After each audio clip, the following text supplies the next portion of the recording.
ಜಗದಂತಕ ಹೊರಬರುವ ವೀರಭದ್ರನನ್ನು ಸ್ಮರಿಸಿಕೊಂಡು ಜಗಜ್ಜನನೇ ಜಗನ್ಮಾತೆ ಆದಿಶಕ್ತಿ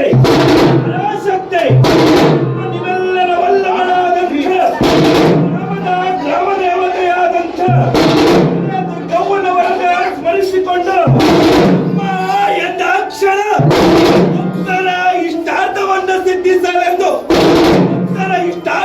ಸಿದ್ಧಿಸಲೆಂದು ಅನೇಕ ಊರುಗಳೊಳಗೆ ಅನೇಕ ಗ್ರಾಮದೊಳಗೆ ಅನೇಕ ಊರುಗಳೊಳಗೆ ಸಾವಿರ ಒಕ್ಕಲ ಒಡತಿಯಾಗಿ ನೆಲೆಸಿದ್ದಾಳೆ. ಮೈಸೂರಿನೊಳಗೆ ಚಂಡಿ ಚಾಮುಂಡೇಶ್ವರಿಯಾಗಿ,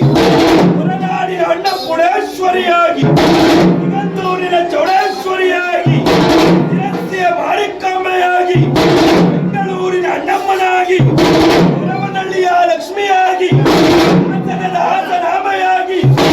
ಚಂಗಿಯ ದುರ್ಗಿಯಾಗಿ, ಮದತ್ತಿಯ ಎಲ್ಲಮ್ಮನಾಗಿ, ಕಂಚಿಯಲ್ಲಿ ಕಾಮಾಕ್ಷಿಯಾಗಿ, ಮಧುರೆಯ ಮೀನಾಕ್ಷಿಯಾಗಿ, ಬ್ಯಾಡಿಗೆಯ ಕೆರೆ ಕೋಡಮ್ಮನಾಗಿ ನೆಲೆಸಿಬಿಟ್ಟಿದ್ದಾಳೆ.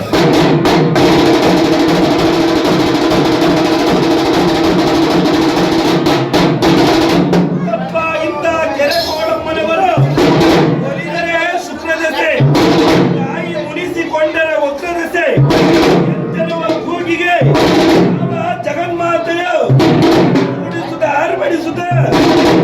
ಬಲ್ಲೆ ಬಲ್ಲೆ ಬಲ್ಲೆ ಬಲ್ಲೆ ಬಲ್ಲೆ ಬಲ್ಲೆ ಬಲ್ಲೆ ಬಲ್ಲೆ ರುದ್ರ ಬಲ್ಬಲನೆ ಬಲ್ಬಲನೆ ರುದ್ರ ಶಿವರುದ್ರ ಮಹಾರುದ್ರ ಶಿವರುದ್ರ ಮಹಾರುದ್ರ ರುದ್ರ ರುದ್ರ ರುದ್ರ ರುದ್ರ ರುದ್ರ ರುದ್ರ ರುದ್ರ ಭದ್ರ ಕಾಳಿ ಗಂಡ ಶಿವನ ಮಗ ವೀರಭದ್ರ.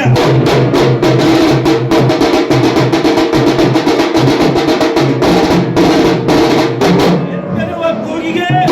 ಈ ಜಗನ್ಮಾತೆಯು ವಿಜಯದ ಬ್ರಹ್ಮರಥೋತ್ಸವಕ್ಕೆ ನುಡಿಸುತ್ತ ಆರ್ಭಡಿಸುತ್ತ ಇತರ ಇಷ್ಟಾರ್ಥವನ್ನು ಸಿದ್ಧಿಸಲೆಂದು ಯಾವ ರೀತಿ ಬರುತ್ತಾಳೆಂದರೆ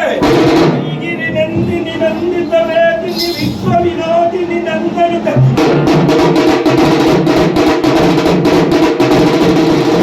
ಎಂಬುದಾಗಿ ಜಗನ್ಮಾತೆಯು